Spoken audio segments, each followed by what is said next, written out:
En question principale, je reconnais maintenant le chef du troisième groupe d'opposition.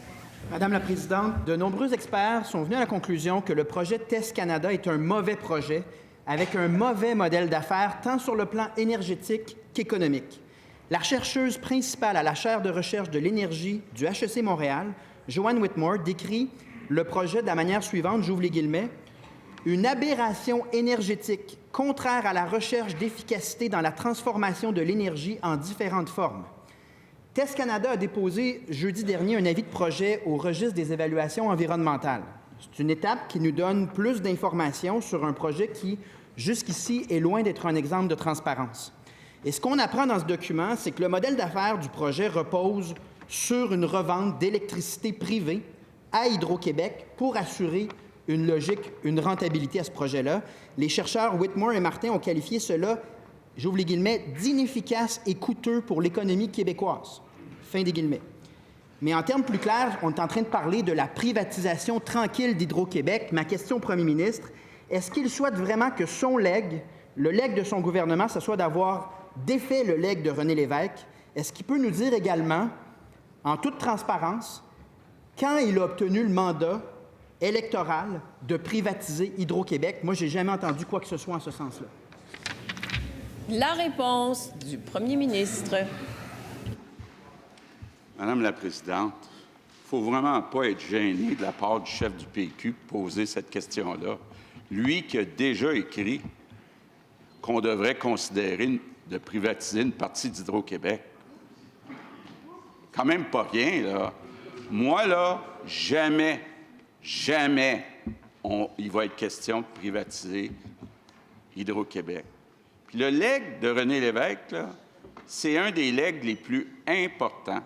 Puis ce que devrait savoir le chef du Parti québécois, c'est que René Lévesque permettait qu'une entreprise fabrique sa propre énergie. René Lévesque le permettait.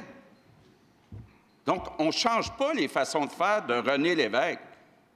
Mais ce qu'on est en train de faire, là, alors que les libéraux ont dormi pendant 15 ans, là-dessus, il y a eu 1 an et demi du PQ, on a des projets pour 150 milliards pour doubler la taille d'Hydro-Québec, pour être encore plus fiers du legs de René Lévesque.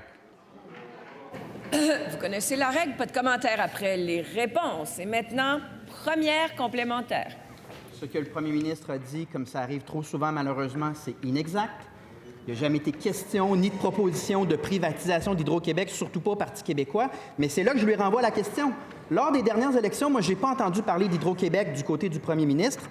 Et là, on a une chercheuse qui nous dit, j'ouvre les guillemets à nouveau, une aberration énergétique contraire à la recherche d'efficacité dans la transformation d'énergie. Est-ce qu'il peut nous dire pourquoi il choisit d'aller vers une aberration qui est essentiellement la production privée d'électricité? La réponse du premier ministre. Bien, Madame la Présidente, bon, on dirait que le Parti québécois est rendu comme Québec solidaire, a peur du mot privé. Oh, il dit « Ah! Ah! Ah! Ah! Ah! » Bernard Landry, quand il a commencé à faire de l'éolien, il a donné des contrats privés. C'est effrayant! Des contrats privés pour faire de l'éolien. Ce qui est important, là, c'est qu'Hydro-Québec soit le maître d'œuvre. Puis là, on regarde des projets d'efficacité énergétique, d'éolien, de barrage, éventuellement aussi de solaire. En terminant. Mais Hydro-Québec va rester 100% aux Québécois. Deuxième complémentaire, et je reconnais pour ce faire le député de Jean Talon. On vous écoute. Avec le Parti québécois, ce dont on parlait, c'est de l'autoproduction. Produire pour soi-même. Là, on parle d'un projet avec un branchement à Hydro-Québec parce que de l'éolien, c'est de l'intermittence. Ça veut dire qu'il y a des moments, il n'y a pas de vent. Il faut que tu achètes de l'électricité d'Hydro-Québec. Puis il y a des moments, tu as le plus de production, tu revends à Hydro-Québec. Ça, c'est pas de l'autoproduction.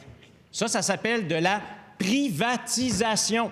Pourquoi le ministre n'utilise pas ce mot-là? Privatisation, puis quelle est la rentabilité pour les Québécois? La réponse du ministre de l'Économie, de l'Innovation et de l'Énergie.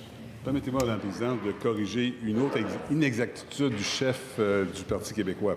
Premièrement, le modèle de TES Canada ne tient pas compte de rachat par Hydro-Québec de l'électricité. C'est plutôt Hydro-Québec qui demande à TES, parce qu'il faut comprendre, le programme de TES, le projet de TES, qui est tellement bon, au mois de janvier, s'efface du réseau. Donc, il n'y a aucune utilisation hydroélectrique durant le mois de janvier, la période de pointe. Et non seulement ça, Hydro-Québec négocie présentement avec TES pour savoir est-ce qu'il pourrait acheter l'électricité produite durant le mois de janvier. Donc, c'est l'inverse de ce que le chef de l'opposition a dit. Donc, c'est un projet qui est privé à 100 mais Hydro-Québec veut en profiter parce qu'ils ont besoin de... En question principale,